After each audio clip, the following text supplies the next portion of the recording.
You just realized your business needed to hire someone yesterday. How can you find amazing candidates fast? Easy. Just use Indeed. Stop struggling to get your job post seen on other job sites. With Indeed sponsored jobs, your post jumps to the top of the page for your relevant candidates, so you can reach the people you want faster. According to Indeed data, sponsored jobs posted directly on Indeed have 45% more applications than non-sponsored jobs. Don't wait any longer. Speed up your hiring right now with Indeed. And listeners of this show will get a $75 sponsored job credit to get your jobs more visibility at Indeed.com/kidsandfamily. Just go to Indeed.com/kidsandfamily right now and support our show by saying you heard about Indeed on this podcast. Terms and conditions apply. Hiring? Indeed is all you need. Pet Life Radio. This is Pet Life Radio. Let's talk pets.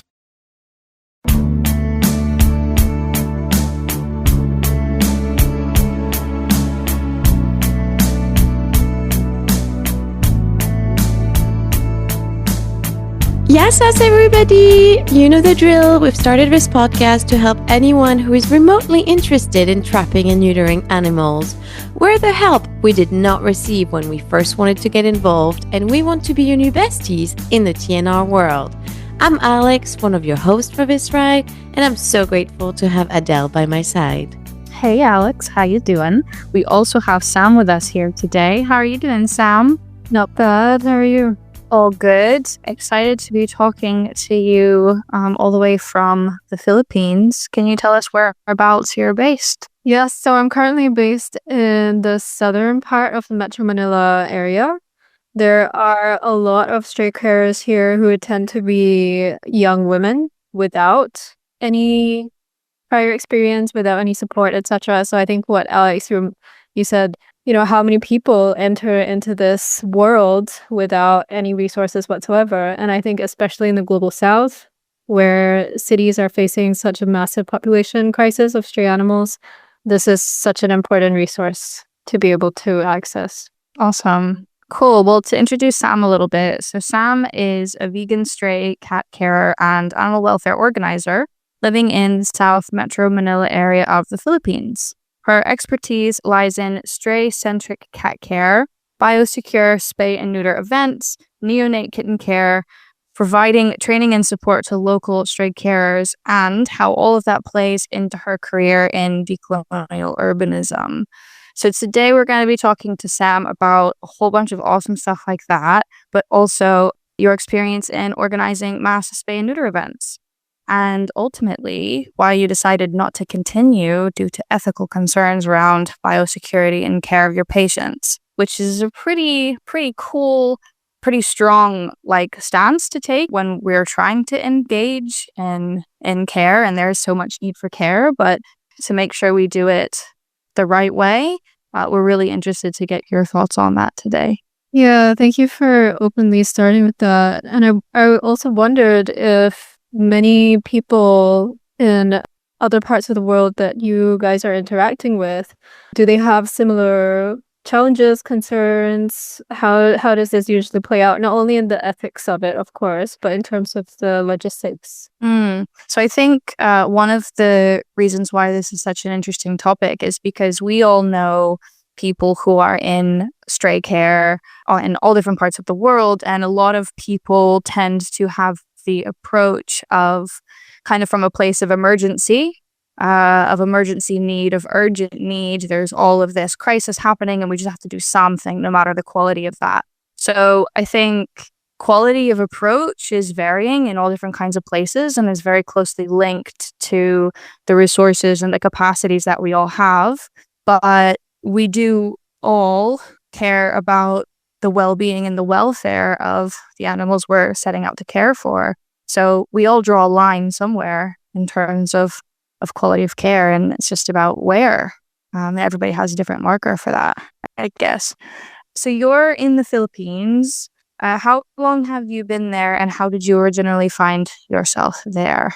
I've been here since 2020, and I didn't intend to live here. I just kind of arrived here. I thought I was going to spend a few weeks here, and then COVID kicked in with the lockdowns. And the Philippines was one of the countries that just kept its borders closed for a really long time. And so I was here for 3 years. I decided to stay here for lockdown because I had, like there were 2 days when it was like you could get out of the country if you wanted to, but otherwise the borders are closed. And if you leave, you will not be able to come back essentially until the lockdowns were formally lifted.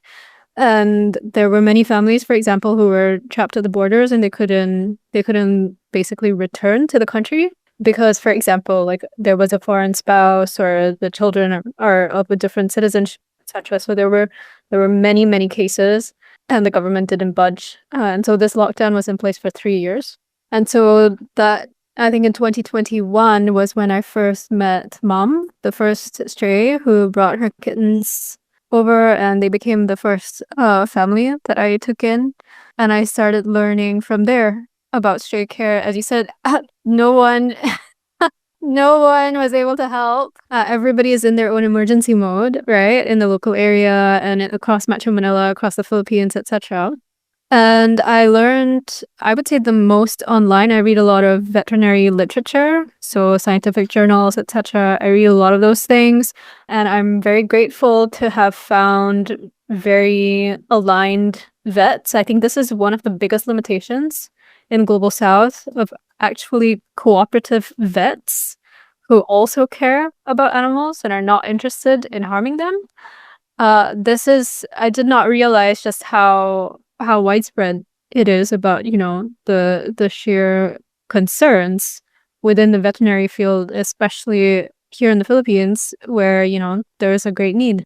So that's how I started getting involved. I realized that stray carers don't seem to have a handle on things. Many of them I saw, doing their best and trying what they had, but ending up just sort of perpetuating cycles of abuse and doing so in a way that served them more so than the animals in their care. And I began to see this as an extension of urban trauma. So I started talking about urban trauma in stray circles and etc. And this is closely linked to the work that I do around decolonial urbanism. And everything just became so clear. Everything was so linked with domestic abuse, with the lack of facilities for disabled people. Everything just became very, very intertwined, especially in the urban space, which is extremely disenfranchised. So I kind of found myself in this wide open space, trying to understand what my contribution is in there. And at the same time, being able to access information in a way that, the vast majority of people can't. Vast majority of people don't read veterinary journals for fun, I guess.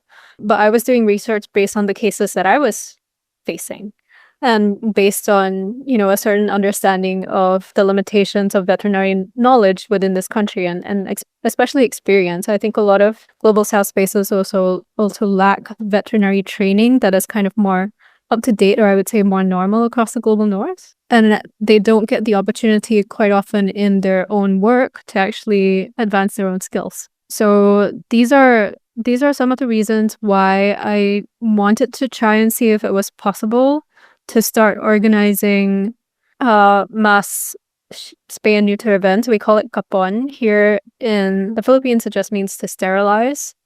And so our kapon events are designed specifically to fit within the budgets of stray carers here. And usually stray care here has a lot of volunteers. So you're not short of volunteers, but you're certainly short of sort of awareness, knowledge, and a vet team who can collaborate with you on the biosecurity issues that you're scared about, that you're worried about, that you're concerned about. There are very real risks, especially at the types of scales that we're looking at when, some of these kapon events they're targeting numbers like, 1,000 cats in one afternoon, and they'll stack them shoulder to shoulder. And for the photo op, you know what I mean? And there'll be, who knows what kinds of things are being passed around with the types of conditions that strays in the Philippines have. So that was one of the things that I set out to try to do to see if it was possible for myself. And I was surprised that I was able to achieve that. And I'll be happy to share some of the steps that we take in organizing the events and how we arrange situations on the day itself as well. But I would say like the biggest limitation is a vet team who are happy to work with you. So for us, like we absolutely start there. And well, as you said, Adele, we also ended there. Yeah, I think we've talked to a few people who are organizing these mass spay and neuter events with either a clinic that they operate full time, so like kind of a normal clinic that adds on like spay and neuter days or spay and neuter interventions. So they have a team of vets who are there full time, who they've participated in training with and setting specific standards. And this is a completely different experience to what you had and what a lot of us have, where we are either outsourcing a vet team or we're taking animals to private vet clinics, which are, their priority is not spay and neuter. It's definitely not doing mass spay and neuter at a particular quality. And then when we're bringing in vets from other teams, from other clinics to help with these events that we're organizing, like you did, they have their own experience and education and standards that they bring. So yeah, do you want to talk a little bit more about that? Perhaps how you went about it, what some of the main difficulties were? Yeah, sure. I'd be happy to share our experience with it. So as I said, the first and most important thing is a vet team who are just like able to meet your basic needs. And for us, that's number one is biosecurity. Number two is respect. I think it's almost shocking to look for respect nowadays. People sort of like get treated so badly in the stray care space, and they take all sorts of abuse essentially. So for us, it's really important, not necessarily just to feel good, but to ensure that there is a dependable team that you can rely on amongst the vet team, whom you don't know really what their motivations are until you have a good enough experience of working with them. So for us, that's a vet team that is communicative, respectful, certainly punctual is a very important one for us, capable and professional, and able to take and give feedback. So we're really interested in a very collaborative relationship with a vet team who can meet all our needs. So that would absolutely be the first. And I would say also, like in Global South contexts, it's not unreasonable to expect that every 6 months there might actually be a new vet team on the market who could fulfill those needs. And that is actually what happened to us. So even though we stopped, we were able to start again. And the second thing that I would think is the most important is your volunteer team. So these are the stray carers that preferably are in your local area. But to be honest, like in our volunteer team, we even have people come from outside the city to be able to volunteer for that experience and to learn how we set up events, etc. And so our volunteer team are the ones who obviously engage the public. They are the ones who set up posters around communities, etc. They're the ones who answer questions through phone calls or through emails, who promote veterinary services in the city or in the area, and also provide advice on responsible care. They're the ones on the day who manage the biosecurity protocol, the crowd control protocol. They're the ones who support the vet team with the logistical issues, etc. And I would really say, based on my experience organizing with different volunteer teams, what you really need is a core of 3 or 4 people who are just like, absolutely dedicated to improving their practice and willing to train others as well. And once you have that, it's really, the whole thing runs on its own, and no matter what situation, it's easy to face that together. And then beyond that, there's, the standard things like the local government unit. You need to have support from them. Otherwise, you're really in an uphill battle. The homeowners association, same thing. And then the other logistical things, the big items are venue rental, furniture rental, etc. And so these are the things I would say are the basic things that you need in terms of organizing. Without this, you cannot have an event. And it takes months to build those relationships as well, and to have something that you feel is that you can be confident of having a successful event, because why would you set yourself up for failure when you can set yourself up for success? Well said. Yeah. So a lot of these things, as I said, take time. And again, this is coming back down to the volunteer team and their dedication, their knowledge of the area, the relationships that they've already been building. Quite often, there's a political side to it where many people just don't, for example, people in the local government unit just don't see the need to prioritize. And so we move on. We just go to another neighborhood or another, we don't stop there. We don't let that get us down. Same with the homeowners association, etc. We don't push where it's not, it's just not worth our time. Basically, we're looking for people to collaborate with, not to argue with people who won't.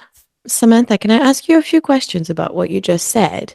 Yes, please. First of all, did you learn the local language before you tried to build any relationships? No. And this is the other thing. My intervention as an urban specialist is not to be the one who leads it directly, not to be the one in charge, but to support the ones in charge. So when I was originally starting out with the first experiments that I did, I could only do that because I had already created solid relationships with stray carers who were willing to take that lead role. Okay. And the stray carers you're mentioning, are they mostly locals? Yes, they're all locals. And they're a range of, so the one I work with most is Athena. And she actually started caring for her colony where she grew up, which was in an informal settlement with zero resources. And I managed to meet her online. And I was obviously blown away with what she was able to do with basically nothing. And it was from there that we built a relationship that I think, led to her also realizing that this was something that she really wanted to do with her life. And so it was this kind of relationship building that took, I think it was about maybe a year and a half before we were able to do our first event together. And it was lucky because she really wanted to. It was a good time for her in terms of the relationships that she was making with her local primary school, who wanted to take care of their cats, but didn't have any resources to be able to do that. So in our first event, our first mass spay and neuter event, we had her cats, her colony, and also the school's colony. And so that set us up for proving, essentially, that it was possible. Obviously, it was possible because I funded the whole thing. So money-wise, there was a ways to go, but it was, and I needed, obviously, the experiment was to be set up so that it can be financially sustainable for people who don't have the resource. But in the first place, I think building the relationship and taking those risks, I think it needed that. I really like what you've said, and as 3 international people working in animal welfare in countries where we're not from, this is pretty common experience for a lot of us. We arrive and we meet other people who also care about these social issues, and it's pretty amazing what they've been able to achieve with such resource deprivation.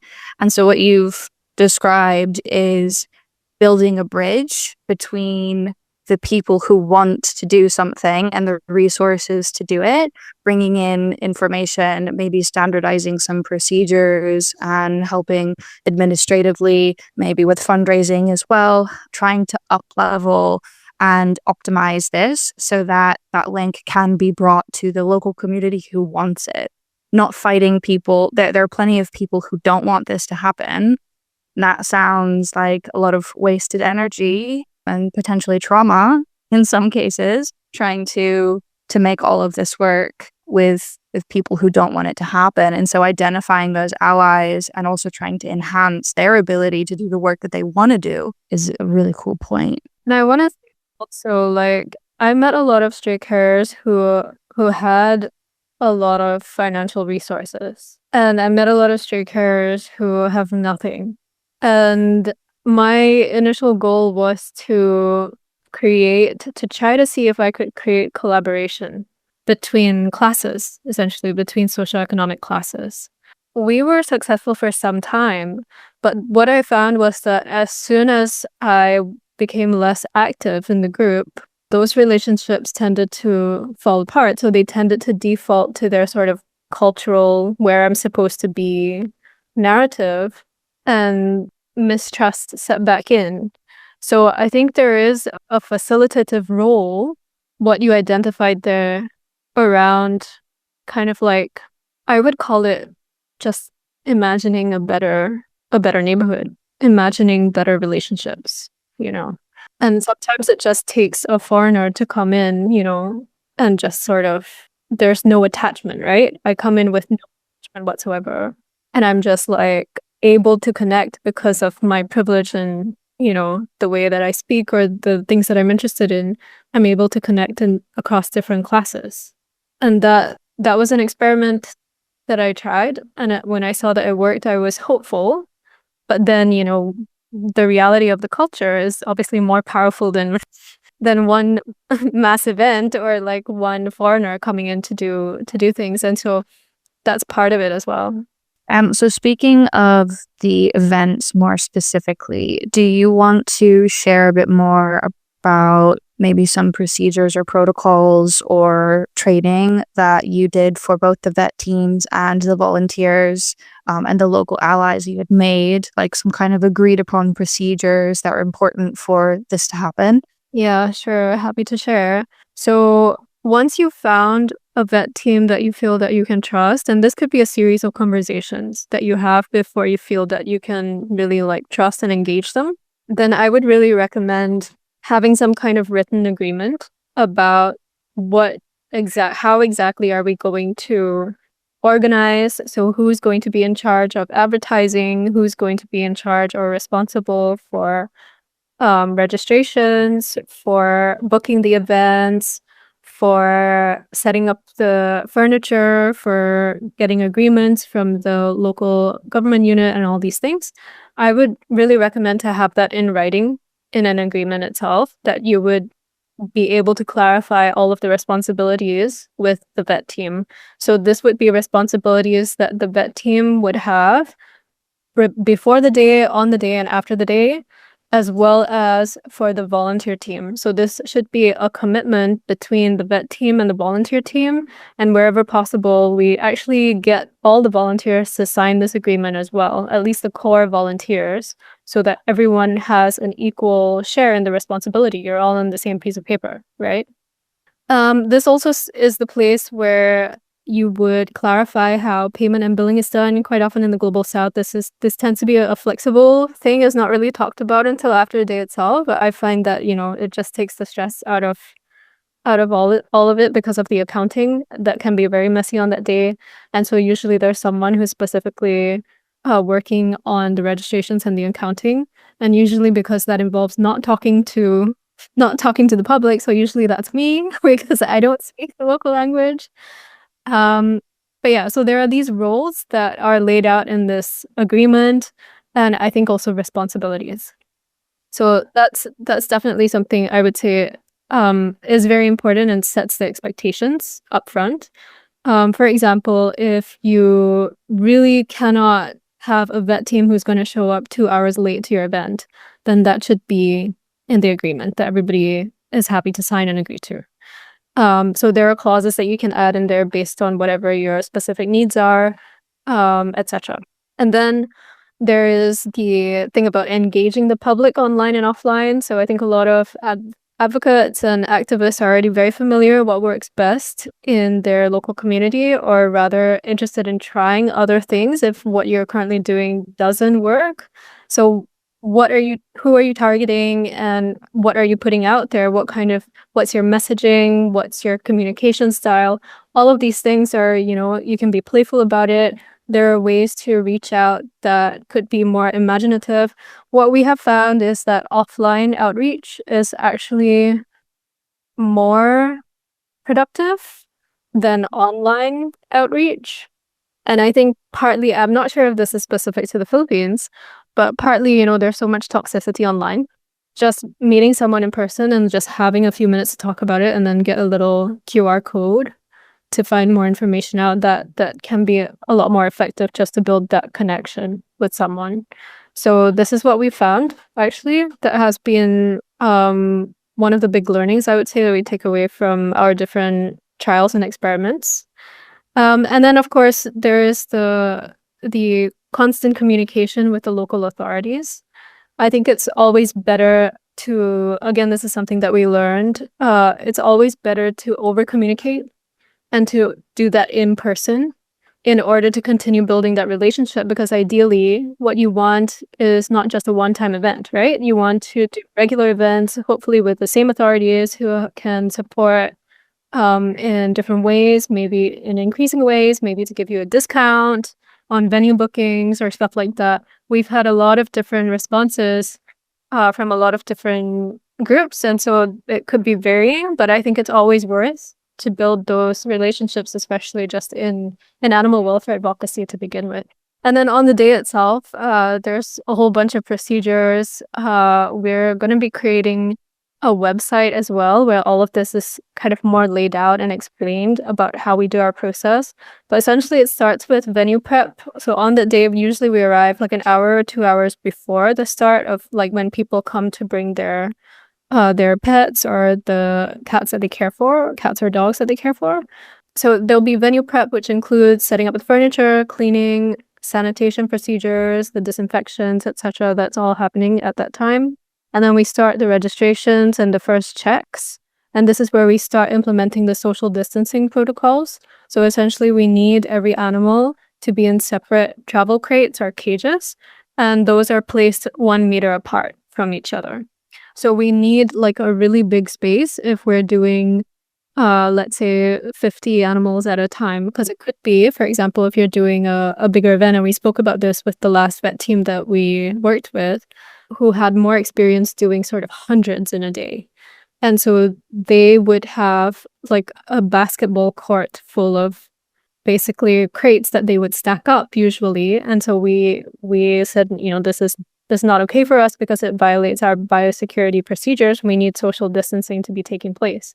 And so we arranged with them, if we did happen to have, that many, that we would break it into different arrival times for different groups so that we could use the same space and just keep sanitizing that space while the groups are moved on to the surgery, recovery areas, pickup areas, etc. So there are different ways to do that in terms of still meeting the social distancing protocols, even if you don't have a huge amount of space to deal with.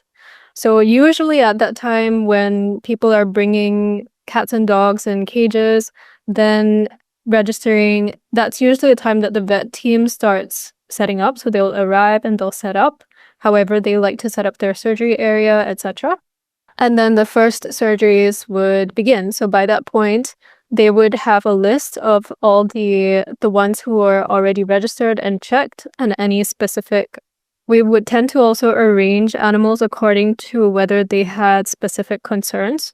So for example, if we notice any mild symptoms or anything that needs special attention from the vets in order to essentially approve them for surgery. Of course, the vets would do their own check anyway before surgery, but this is just a double layer for us to be able to highlight specific things to the vet team and take care also if we see any symptoms that we just need to be more safe about. We wouldn't put them in the same place that we assemble everyone else.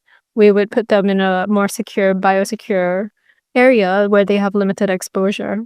And so then this is when the first surgeries begin. And then a lot of that time for me goes into administration. So I would be like checking that every cage is properly labeled and that the payments are done correctly, and I would start to essentially prepare the pickup information. So there's a whole bunch of leaflets, information leaflets, and contact details, and etc. Along with like numbers you can call, local clinics you can visit if there's something that goes wrong after the surgery, etc. So I would start preparing all these things for the pickup at that point. I would also start preparing the final documentation that we need to hand over to the vet team to confirm the numbers and the names and the contact details of all of the households who have brought pets and that are going for surgery, etc. And then there's also the waivers for the surgery waivers that need to be prepared and filled in completely for the vet team to take away. So there's all this admin stuff that's happening in that time while the surgeries are happening. And meanwhile, the volunteer team is speaking to so they're doing advocacy work. They're speaking to people who are waiting. They're promoting responsible vet care. They're promoting adoptions, especially. They're usually updating the local government unit to say that the event is underway, and things like that. And then, of course, there would be someone would go and buy drinks and snacks or things like that. And then usually by that time, we have the walk-in consultations as well. So this is where the vet team would then provide. Usually there would be at least one vet who's already completed with their surgery assignments. And so they would be the ones who would take walk-in consultations, for example, vaccines or deworming, like more simple things that could be done without a clinic visit. And then usually by that time, it's sort of like wrapping up. We'll be doing our post-surgery checks for all of the animals who are completed the surgery and just waking up from anesthesia. And usually at this point, the vet techs would be going around doing the grooming or doing ear tips. And so this is the moment that we start engaging the pet carers or stray carers with recovery care instructions, medications, so all of the paperwork that they need to pick up, and if they want to buy medications or if we can recommend them a shop that's near to them, etc., we would talk to them about that.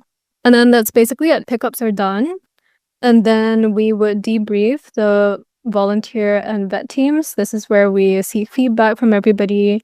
The vet team usually then packs up and leaves, and then we do our closing cleaning and sanitation procedures. We debrief on our team as our own, and then one of the volunteers would go back to report to the local government unit again to say that we're essentially done.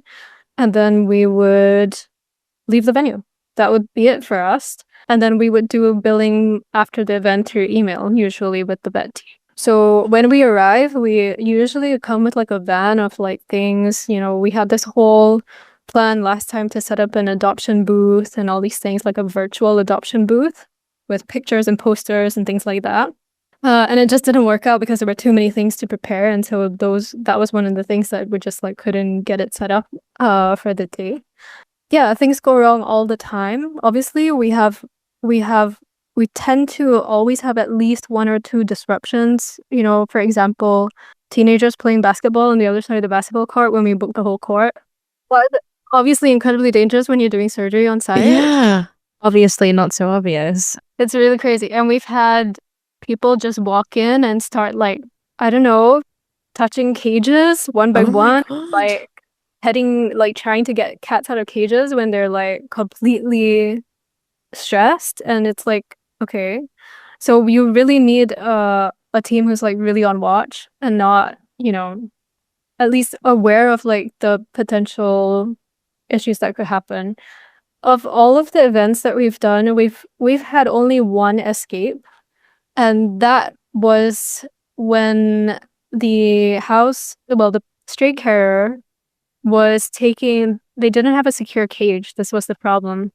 So they were taking the cage out of the car that they arrived in, and then the cage sort of landed weirdly on the ground and then sort of broke apart. And then the cat just like ran off, and he was super feral and super aggressive. So it was really not a good thing. But that was the only case that we had in terms of like escape. We certainly had stray cats also, especially the males, the big males who wake up first and then try to walk off on their own, like right after surgery. And those are definitely the ones that we're like, okay, we already start to identify them before they even go for surgery, so that we keep a closer watch on them, etc. So like there are all these things that you learn, what can go wrong, and then start to watch out for them and become more kind of like aware of where things could go wrong and like preempting them. But this is where it really helps, obviously, to have a really responsive vet team on hand. You can't handle all of these situations on your own if you're not already a very experienced stray carer. And especially when it's post-surgery, you don't want to cause additional injury to an animal that could then implicate the vet team. So there are some, I don't know, for me, I care a lot about like these legal responsibilities. Doesn't seem like many people in the Philippines do. It's more flexible here, I think. But I think it's always good to have that conversation with the vet team before the event itself, because you know something's going to go wrong, and always be prepared for all those eventualities. Essentially, so this is generally, I would say, like our procedure. It's an absolute ton of stuff to organize. And it's funny because we see all of these different like dazzling events. We neutered this many animals over a week, over a few days, whatever it is. And actually, the amount of organization that goes into it and things you have to prepare for is absolutely wild. Like, that's something I've seen a lot, is when you are organizing an event and inviting people to bring their animals in on their own, is they bring them in pretty random containers. And I've seen some posts and reels being like, the funniest different kinds of containers we've had animals turn up in. That's actually a huge risk. And so you have to expect, as you've said, things like that are going to happen. And not necessarily because people are neglectful, but because you're in a deprived community trying to organize something that they have not been able to access. You can't expect everybody's going to have the most high quality container to bring their animal in. It might be a laundry basket. So that is something that we're going to have someone on our team making sure they do. Animals arrive. Do we have somebody checking that those kinds of containers are safe? Something we've talked about a lot amongst ourselves is different kinds of events like this that are organized in different places. So whether it's Bali, Indonesia, or in Mumbai, or in Mexico, like, these events look different in every place. And it's easy to see some open air event organized on a basketball court with all these animals, like, just being operated on all these tables, which looks very different to a vet clinic environment, which is just kind of the only option that we have to organize these events. But look at it and be like, that looks absolutely wild. That can't be safe. But ultimately, this is the reality of what a lot of these events have to be, and we're organizing with the resources that we can. But there do have to be some protocols and regulations around how we're doing that. So like you indicated, not stacking all the animals up on top of each other when we have no idea where they came from, and things like parvo and distemper and potentially rabies, ringworm, all these different types of parasites are crawling all over them from different parts all over the city. Yeah, that's probably not a very good idea. And so we kind of have to have some standards around that. So yeah, like, these events may look different, but as you said, an immense amount of thought has gone into how to do it properly. And I think one of the scary things is that the people who are perpetuating that myth that it's okay to do things that way are the biggest so-called animal welfare organizations in the country, right? There was one particular campaign that I had such a massive issue with, because they wanted to do 1,000 male cats in one day. And when you think of the numbers, so each of those male cats has a colony where they are mating with females. And male cats are the ones doing patrols, right? And they meet many, many female and male cats on their patrols every single day. So they're the ones who are going to have those diseases, pass on all of those parasites, and then you want to bring 1,000 of them together. What does that mean? You might as well times that by 20, and that's all the potential diseases and parasites that could be happening at that event. So we're talking about 20,000 potential cats exposed to parvo just from one day. Yeah, it's not something to take lightly. This is not, and this is done by, like I said, one of the so-called most experienced vet teams in the country, who are the biggest animal welfare advocates in quotation marks, who claim to be doing the most for animals, right? So these concerns, when you raise them, of course, they're met with like, oh, but they're the experts. What can you say at that point, especially you're the foreigner, right? Definitely. Okay, we're running out of time, unfortunately, but Samantha has so much to talk about that I think we're going to have her next week again.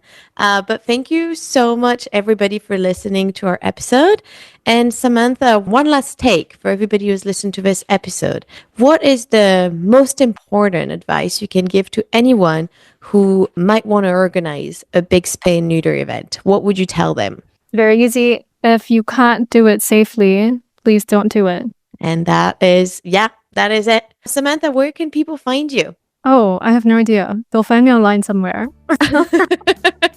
Do you have any social media page, any email address, anything they can reach out to if they have any more questions? Yes, so the people can definitely reach us at Saudis Strays. That's us online. That's our volunteer team. And also for myself, you'll find my work on urbanism on urbandonut.asia. Okay, perfect. Thank you so much, Samantha, for joining us. And thank you so much, everybody, for listening to us. If you have any question, send us a DM on either Saaving Lives with 2 A's or Travel Animal Rescue on Instagram. See you all at our next episode. And in the meantime, stay out of trouble and keep trapping to save the streets one animal at a time.